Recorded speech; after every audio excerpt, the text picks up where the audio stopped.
Welcome to the Leo. Chandrababu గారి arrest అక్రమ arrest అని ముక్త కంఠంతో గత నెల రోజుల నుంచి అనేక మంది రాజకీయాలకు అతీతంగా కూడా అనేక మంది వాదనలు వినిపిస్తున్నారు. గతంలో ఎప్పుడూ కూడా ఇలాంటి ఘటనలు జరగలేదు. కొన్ని అరుదైన ఘటనలో మాత్రమే నేరారోపణ రుజువు కాకుండా కూడా ఇన్ని రోజులు జైల్లో ఉండాల్సి వచ్చింది. అలాంటి కేసుల్లో చంద్రబాబు కేసు ఒకటని చెప్పి గతం నుంచి అనేక మంది ఆవేదన వ్యక్తం చేస్తున్నారు. సరే, వైసీపీ పార్టీ ఇదంతా లేదో చంద్రబాబు మీద సానుభూతితోనో లేకపోతే చంద్రబాబు నుంచి ఏదో లబ్ధి పొందుంటారు కాబట్టి అలా చెబుతున్నారు. కానీ చంద్రబాబు అవినీతి చేశాడు, మేము నిరూపిస్తామని చెప్పి డబ్బా కొడుతుంది. అయితే ఈరోజు ఒక సంచలనాత్మకమైన కథనం అయితే వచ్చింది. ఇండియా లీగల్ ఏదైతే ఆ లీగల్కు సంబంధించిన వివరాలు ఉంటాయో వాటితో ఎప్పుడూ వార్తా కథనాలు ప్రచురించే ది ఇండియా లీగల్ అనే ఒక వెబ్సైట్ అయితే చంద్రబాబు గారినే కవర్ పేజ్గా పెట్టి ఒకటైతే ఒక ఆర్టికల్ అయితే రాయడం జరిగింది. సో ఈ ఆర్టికల్లో కొండ బద్దలు కొట్టినట్టు చెప్పింది చంద్రబాబు గారి అరెస్టు అక్రమ అరెస్టు, రాజకీయ కక్షతో చేసిన అరెస్టే. 100కు 100% ఇది రాజకీయ కక్షే కనపడుతుంది తప్ప ఎక్కడా కూడా ఆరోపణలకు ఆధారాలు కనపడటం లేదని ఒక సంచలనాత్మకమైన కథనం అయితే విడుదల చేసింది. ఇప్పుడు దేశవ్యాప్తంగా కూడా ఇందులో వచ్చే కథనాలన్నీ కూడా చాలా పవర్ఫుల్గా ఉంటాయి ఇండియా లీగల్. సో ఇప్పుడు చంద్రబాబు గారి కథనం ఒక కవర్ పేజ్తో రావడంతో దేశం మొత్తం కూడా ఒకసారిగా అటెన్షన్కు గురైంది. అసలు ఏం జరుగుతుంది అని ఆరా తీసే ప్రయత్నం జరుగుతుంది. ఇందులో చాలా స్పష్టంగా చెప్పింది, న్యాయ వ్యవస్థ ఎప్పుడూ న్యాయం వైపే నిలబడుతుంది. కానీ కొన్ని ప్రత్యేకమైన కేసుల్లో కొంత ఒత్తిడికి గురవుతుంది, అంటే న్యాయం ఆలస్యమయ్యే అవకాశం ఉంది. సో అలాంటి కేసుల్లో చంద్రబాబు కేసు కూడా ఒకటి అని చెప్పి గతంలో జరిగిన 2-3 కేసులను కూడా ఈ సందర్భంగా ఉదాహరించడం జరిగింది. ఇది ప్రధానంగా దేన్ని ఖండించిందంటే అరెస్టు చేసిన తరువాత ఆధారాల కోసం వెతుకులాడటం అనేది ఖచ్చితంగా రాజకీయ కక్షే. ఎందుకనంటే ఆధారాలు దొరికిన తర్వాత అరెస్టు చేయాల్సింది పోయి అరెస్టు చేసి ఆయన్ని నిర్బంధించి ఇప్పుడు ఆధారాల కోసం వెతుకులాట ఆడుతున్నారు అంటే ఖచ్చితంగా చంద్రబాబు గారి అరెస్టులో రాజకీయ కక్షే కనపడుతుంది. సో అంటే ఎవరైతే అధికారంలో ఉన్నారో అలాంటి వారు లబ్ధి పొందడానికి కావచ్చు, లేదా గత ప్రతీకారాలను తీర్చుకోవడానికి కావచ్చు, ఈ విధంగా వేధింపులకు గురి చేస్తున్నారు. అలాగే చంద్రబాబు గారు కూడా ఆ వేధింపులకు గురయ్యారని చెప్పి ఒక సెన్సేషనల్ అయితే కథనాన్ని అయితే ప్రచురించడం జరిగింది. So the arrest of Chandrababu Naidu అని చెప్పి స్పెషల్ రిపోర్ట్ అని చెప్పి ఒక పూర్తిగా ఇందులో సిఐడి పాత్ర పైన కూడా అనేక అనుమానాలు వ్యక్తం చేసింది. సో ఈ కథనంలో సిఐడి పాత్రపై కూడా అనేక అనుమానాలను వ్యక్తం చేశారంటే పోలీసులు ఆ వైసీపీ పార్టీకి తొత్తులుగా మారి వ్యవహరిస్తున్నారని దాదాపు పరోక్షంగా అయితే చెప్పడం జరిగింది. మొదటి నుంచి మనం చెప్పేది అదే.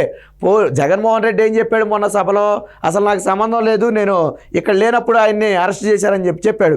కానీ ఏదైతే ఇండియా లీగల్ అనేది ఉందో ఇది పూర్తిగా అన్నిటినీ క్షుణ్ణంగా అధ్యయనం చేసిన తర్వాత, ఇదేమీ మన సాక్షి లాంటి టిష్యూ పేపర్ కాదు ఏది పడితే అది రాయటానికి.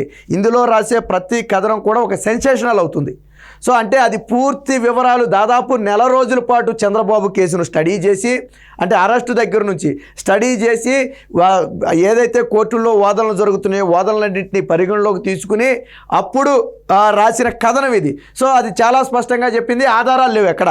స్టిల్ ఈ రోజుకి కూడా చంద్రబాబు అవినీతి చేశాడు అనడానికి ఒక్క ఆధారాన్ని కూడా కోర్టుల ముందు ప్రవేశపెట్టలేదు. దాన్నే ఇండియా లీగల్ అనే కథనంలో అయితే చాలా స్పష్టంగా చెప్పడం జరిగింది. వాస్తవానికి దాదాపు ఒక 50 పేజీల ఉంటుంది. కానీ దీంట్లో పూర్తిగా చంద్రబాబు గారి గురించి అయితే కొన్ని పేజీలు కేటాయించి అయితే రాయడం జరిగింది. అనేక మంది నిపుణుల వివరాలు కూడా ఈ సందర్భంగా అయితే తీసుకోవడం జరిగింది. కొంతమంది అభిప్రాయాలను కూడా ఈ కథనానికి జోడించి ప్రచురించడం జరిగింది. సో చూడవచ్చు మనం ఇక్కడ. సో అందులో సంజయ్ సింగ్ ఎవరైతే ఆప్ ఎంపీ ఉన్నారో ఆయన కానివ్వండి, అలాగే బీజేపీ ఎంపీ ఒకరు కానివ్వండి, ఇలా కొంతమంది చంద్రబాబు గారి పట్ల ఏదైతే కొన్ని వ్యాఖ్యలు చేశారో రిషిద్ అల్వి అని చెప్పి కాంగ్రెస్ లీడర్ కానివ్వండి, అలాగే జస్టిస్ బీజీ కోస్లే పార్టీ అని చెప్పి ఫార్మర్ బాంబే హైకోర్టు జడ్జి అయినటువంటి ఈయన కూడా చంద్రబాబు అరెస్టు పట్ల కొంత అనుమానం వ్యక్తం చేశారు. సో ఇలాంటి న్యాయ కోవిదులు, వీళ్ళంతా కూడా న్యాయ కోవిదులు. సో వీళ్ళ అనుభవాలు లేదా ఈ కేసు పట్ల వాళ్ళు అవగాహన ఏంటనేదాన్ని ఇలా పూర్తిగా అయితే ప్రచురించడం జరిగింది. సో ఖచ్చితంగా చంద్రబాబు అరెస్ట్ అనేది ఇల్లీగల్ అరెస్టేనని చెప్పి చాలా స్పష్టంగా చాలామంది ఆ సీనియర్ న్యాయవాదులు అయితే ప్రచురించడం జరిగింది. ఇక ఆల్రెడీ ఇప్పటికే మనకు తెలుసు ఆ మమతా బెనర్జీ కానివ్వండి, సుఖ్బీర్ సింగ్ బాదల్ కానివ్వండి, లేదా ఫరూక్ అబ్దుల్లా కానివ్వండి, అఖిలేష్ యాదవ్ కానివ్వండి, వీరంతా కూడా అంటే ఇతర రాష్ట్రాల ఫార్మర్ సీఎంలు కానివ్వండి, సీఎంలు కానివ్వండి, వాళ్ళంతా కూడా చంద్రబాబు అరెస్టుని ఇప్పటికే ఖండించారు, మనందరికీ తెలుసు. సో ఈ కథనాలను కూడా ఇక్కడైతే ప్రచురించడం జరిగింది. సో దీనికి సంబంధించిన వేరొక వార్త వచ్చింది, పూర్తిగా దాన్ని ఒకసారి చూసే ప్రయత్నం చేద్దాం. సో ఇక్కడ చూడొచ్చు, చంద్రబాబును ఇరికించారు, ఆయన అరెస్టు రాజకీయ కక్ష సాధింపే, ఇండియా లీగల్లో సంచలనాత్మక కథనం. వాస్తవానికి చాలా మందికి తెలిసి ఉండొచ్చు, తెలియకపోవచ్చు. ఇందులో కేవలం లీగల్కు సంబంధించిన విషయాలను మాత్రమే రాస్తారు, ఏ విషయాలు పడితే ఆ విషయాలు అయితే రాయరు. సో అలాంటి ఒక ఇండియా లీగల్ అనే ఒక వెబ్సైట్ ఏదైతే ఉందో, ఆ ఒక వార్తాపత్రిక ఏదైతే ఉందో, అది చంద్రబాబు గారినే కవర్ పేజ్గా చేసి, సో ఇది అరుదుగా వాస్తవానికి అలాంటి వాటిలో కవర్ పేజ్ అంటే చాలా ఎక్కువ ఉండాలి, ఆ క్రెడిట్ ఉండాలి, దానికి దేశం మొత్తం కూడా అటెన్షన్కి గురవుతుంది. సో అలాంటి ఒక కవర్ పేజ్ మీద ఈరోజు చంద్రబాబు గారి అక్రమ అరెస్టు గురించి అయితే రాయటం అయితే జరిగింది. ఇప్పుడు దేశవ్యాప్తంగా సంచలనంగా మారింది ఏంటంటే ఈ ఆర్టికల్ ఏదైతే ఇండియా లీగల్లో వచ్చిన ఒక ఆర్టికల్ ఉందో, ఈ ఆర్టికల్ ఇప్పుడు దేశవ్యాప్తంగా కూడా అయితే సంచలనంగా మారింది. సో ఆంధ్రప్రదేశ్ మాజీ ముఖ్యమంత్రి చంద్రబాబు అరెస్టు నిర్బంధం రాజకీయ కక్షలో భాగమే, న్యాయ వ్యవస్థకు సంబంధించిన ప్రముఖ పత్రిక ఇండియా లీగల్ పేర్కొంది. దేశంలో జరుగుతున్న రాజకీయ కక్ష సాధింపు చర్యలకు, రాజకీయ కుతంత్రాలకు పోలీస్ యంత్రాంగాన్ని ఉపయోగించుకుంటున్న వైనానికి ఇది నిదర్శనం అని చెప్పి చాలా స్పష్టంగా అయితే చెప్పడం జరిగింది. సో ఇక్కడ చూడండి, ఇది ఎలా రాసింది కథనాన్ని అంటే, నేను చెప్పాను ఆల్రెడీ, నెల రోజుల పాటు చంద్రబాబు కేసుని స్టడీ చేసి, ఈ నెల రోజుల పాటు జరిగిన ఆర్గ్యుమెంట్స్ అన్నింటినీ కూడా స్టడీ చేసి, ఏదైతే కోర్టు ముందు ఆధారాలు ప్రవేశపెట్టారో వాటన్నిటిని స్టడీ చేసి రాసిన కథనం. సో ఇక్కడ చూడండి, మనీష్ సిసోడియాకు డబ్బు అందినట్లు రుజువు చేయనప్పుడు ఆయన మనీ లాండరింగ్ నిరోధక చట్టం కింద ఎలా అరెస్టు చేస్తారని సుప్రీంకోర్టు న్యాయమూర్తులు సంజీవ్ ఖన్నా, ఎస్వీఎస్ భట్టలతో కూడిన ధర్మాసనం ఈడీని గత వారం ప్రశ్నించిన విషయాన్ని కూడా ఈ సందర్భంగా ప్రస్తావించింది. సో మనీష్ సిసోడియాకు డబ్బు అందినట్లుగా రుజువు చేయలేకపోయారు. సో అలాంటప్పుడు మనీ లాండరింగ్ కింద ఎలా అరెస్ట్ చేస్తారు? సో సేమ్ యాజ్ ఇట్ ఈజ్గా చంద్రబాబుకి కూడా డబ్బు అందింది అని ఇక్కడ సిఐడి రుజువు చేయలే. ఈ కేసుకి సిమిలర్ పోలిక్స్ ఉన్నాయి. ఏంటంటే మనోజ్ సిసోడియాకు డబ్బు అందినట్టుగా ఎక్కడ నిరూపించాల ఎన్ఫోర్స్మెంట్ డైరెక్టరేట్. సో అలాంటప్పుడు ఆ చట్టం కింద అలాగా మీరు అరెస్ట్ చేస్తారని చెప్పి మొన్న సుప్రీంకోర్టు ప్రశ్నించింది. సో ఈ కథనాన్ని కూడా ఇప్పుడు చంద్రబాబు కథనంలో ఉటకించింది, అంటే దాంతోపాటు పోల్చి చెప్పింది. ఇక్కడ కూడా వీళ్ళు చెబుతున్న 270 కోట్లు ఎక్కడా కూడా చంద్రబాబుకు చేరినట్టుగా సిఐడి నిరూపించలేదు. సరికదా, అసలు ఆ నిధులు ఎక్కడికి వెళ్ళాయి, ఎవరి దగ్గర ఉన్నాయనే విషయాలను కూడా ఇప్పటి వరకు నిరూపించలేదు. అంటే ఇక్కడ చంద్రబాబు గారికి నిధులు అందినట్టుగా నిరూపించలేదు. సో మరి నిధులు అందినట్టుగా నిరూపించినప్పుడు స్కామ్ జరిగిందని ఎలా చెప్పగలరు? చంద్రబాబుకు చేరాయి అన్నారు, చేరాయి అనడానికి ఆధారాలు కాదు. నేను కూడా అంట, జగన్మోహన్ రెడ్డికి 100 కోట్లు ఇచ్చానంట, అంటే ఆధారాలు అవసరం లేదా? అంటే సరిపోతుందా? సో కాబట్టి ఇక్కడ ఆధారాలు అనేది కీలకం. సో ఆ ఆధారాలను అయితే ఇప్పటి వరకు కూడా బయట పెట్టలేదు. సో అన్ని అరెస్టులు ఈ కోవలోనే ఉన్నాయని చెప్పి చంద్రబాబు అరెస్టు రాజకీయ కక్ష సాధింపు చర్యలో భాగం. ఇవాళ అన్ని అరెస్టులు రాజకీయ దురుద్దేశంతోనే సాగుతున్నాయి. చంద్రబాబు బీజేపీతో స్నేహంగా ఉంటే ఆయనపై ఈ కేసు ఉండేది కాదు. కేసులో పసలేకపోయినా చర్యలు తీసుకోవాలంటే దేశంలో ఉన్న అందరూ రాజకీయ నాయకులకు కటకటాల వెనక్కేనని చెప్పి రిటైర్డ్ జస్టిస్ అయినటువంటి బీజే కోల్స్ పాటిల్, ఎవరైతే బాంబే హైకోర్టు రిటైర్డ్ జస్టిస్ ఉన్నారో, ఆయన తన అభిప్రాయాన్ని వ్యక్తం చేశారు. ఇక న్యాయం చేయడానికి కోర్టులు ఉన్నాయని చెప్పి ఎవరైతే ప్రముఖ ప్రొఫెసర్ ఉపేంద్ర బక్షి, ఎవరైతే ప్రముఖ న్యాయ కోవిదులు ఉన్నారో, సో రాజకీయ నాయకులను కక్ష సాధింపుతో కేసుల్లో ఇరికిస్తే వారికి న్యాయం చేయడానికి న్యాయస్థానాలు ఉన్నాయి. కర్ణాటక మాజీ ముఖ్యమంత్రి ఎస్ఆర్ బొమ్మాయి కోర్టుకు వెళ్ళినప్పుడు సుప్రీంకోర్టు రాజ్యాంగ మౌలిక నిర్మాణంపై గొప్ప తీర్పు ఇచ్చింది. తమ ప్రాథమిక హక్కులను అణిచివేస్తున్నారని రాజకీయ నాయకులు కోర్టును ఆశ్రయించడం ప్రజాస్వామ్యాన్ని బలోపేతం చేసినట్లే. సో చంద్రబాబు విషయంలో కూడా ఖచ్చితంగా కోర్టులు న్యాయం చేస్తాయని చెప్పి ఆయన అయితే ఆశాభావం వ్యక్తం చేశారు. ఇక న్యాయ వ్యవస్థపై ఒత్తిళ్ళు అని చెప్పి ఈయన కూడా జస్టిసే ఎంఎన్ వెంకటచలయ్య అయితే భారత మాజీ ప్రధాన న్యాయమూర్తి. ఈయనేమి ఆషామాషి వ్యక్తి కాదు. భారత మాజీ ప్రధాన న్యాయమూర్తిగా పనిచేసిన వ్యక్తి కూడా ఒక విషయం చెప్పారు. ఏంటంటే కొన్ని ప్రత్యేకమైన పరిస్థితుల్లో న్యాయ వ్యవస్థ మీద ఒత్తిడులు ఉంటాయి. సో అలాంటి ప్రత్యేకమైన కేసుల్లో చంద్రబాబు కేసు కూడా మనం ఒకటిగా భావించాల్సి ఉంటుందని చెప్పి ఆయన చెప్పారు. అత్యధిక కేసుల్లో మన న్యాయ వ్యవస్థ స్వతంత్రంగా రాజకీయ ఒత్తిళ్లకు అతీతంగా వ్యతిరేకంగా పనిచేస్తుంది. కొన్ని అరుదైన కేసుల్లో మాత్రం రాజకీయ ఒత్తిడి కనపడుతుంది.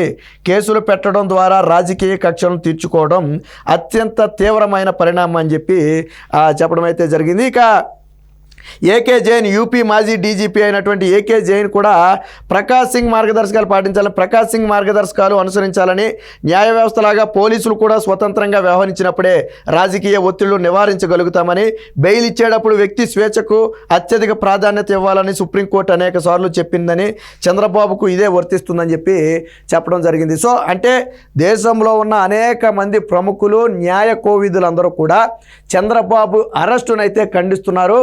జరుగుతున్న తీరు చూస్తే ఖచ్చితంగా చంద్రబాబు మీద రాజకీయ కక్షే తప్ప ఆయన అవినీతి చేసినట్టుగా ఎక్కడా నిరూపించలేదు. కాబట్టి ఇది 100% రాజకీయ కక్షేనని చెప్పి చెప్పడం జరిగింది. సో ఇవన్నీ పరిగణలోకి తీసుకున్న తరువాతే ఒక కథనం వచ్చింది. ఏం కథనం అంటే ఇండియా లీగల్లో చంద్రబాబు అరెస్టు గురించి ఒక కథనం అయితే రావడం జరిగింది. ఇప్పుడు దేశవ్యాప్తంగా కూడా, కేవలం మన రాష్ట్రంలోనే కాదు దేశవ్యాప్తంగా కూడా ఈ ఇండియా లీగల్లో వచ్చిన కథనం అనేది చర్చనీయాంశంగా మారింది. మరొకసారి న్యాయ వ్యవస్థ ఆ చర్చల్లోకి వచ్చింది. ఏదైతే ఇప్పుడు ఇందా మనం మాట్లాడుకున్నట్లు కొన్ని ప్రత్యేకమైన కేసుల్లో ఒత్తిడికి లోనవుతారు అనుకుంటున్నామో, సో చంద్రబాబు విషయంలో కూడా అదే జరుగుతుందని చెప్పి వాళ్ళందరూ కూడా భావిస్తున్నారు. ఇక్కడ ప్రధాన వాదన ఒకటే, చంద్రబాబు అవినీతి చేశాడు అనటానికి ఎటువంటి ఆధారాలు లేవు. మరి ఆధారాలు లేని కేసులో దాదాపు 32 రోజుల నుంచి చంద్రబాబు గారు జైల్లోనే ఉన్నారు. అంటే ఆ వ్యక్తి యొక్క వ్యక్తిగత స్వేచ్ఛను హరించటమే. ఆధారాలు లేని కేసులో ఆయన్ని జైల్లో ఉంచడం అంటే రేపటి రోజున ఆధారాలు లేవని కేసు కొట్టేస్తారు. మరి ఇన్ని రోజులు ఆయన అనుభవించిన మానసిక క్షోభ, దానికి ఏంటి సమాధానం అంటే ఆధారాలు అసలు వాస్తవానికి ఇది 17A వర్తిస్తుందా వర్తించదా అనేది ప్రధాన వాదన. చంద్రబాబు మీద మొదటిగా కేసు పెట్టాలంటే గవర్నర్ అనుమతి తీసుకోవాలి, ఎఫ్ఐఆర్ కట్టాలన్నా కానీ దానికి గవర్నర్ అనుమతి కావాలి. ఆల్రెడీ సుప్రీంకోర్టులో దీని వాదనలు వినిపించారు. కానీ కనీసం గవర్నర్ అనుమతి లేకుండా రాజకీయ కక్షతోనే చంద్రబాబుని అరెస్టు చేశారు. ఇప్పుడు ప్రతి ఒక్కరూ మాట్లాడుతున్న మాటలు ఇవే. ఇప్పటివరకు ఏదో టీడీపీ నేతలు ఖండిస్తే వైసీపీ దాన్ని తిప్పికొట్టింది. మరి ఇప్పుడు జాతీయ అంతర్జాతీయ స్థాయిలో కూడా చంద్రబాబు గారి అరెస్టు అక్రమ అరెస్టు అని చెప్పి కొండ బద్దలు కొట్టినట్టుగా ఇందులో ఎటువంటి డొంక తిరుగుడు లేదు. స్ట్రైట్గా చెప్పారు చంద్రబాబు అరెస్టు రాజకీయ అరెస్టే. అందులో ఎక్కడ క్వశ్చన్ మార్క్ కానీ వేరొక డౌట్ కానీ లేదు. సిఐడి పోలీసుల తీరు మీద కూడా చాలా స్పష్టమైన అనుమానం వ్యక్తం చేశారు.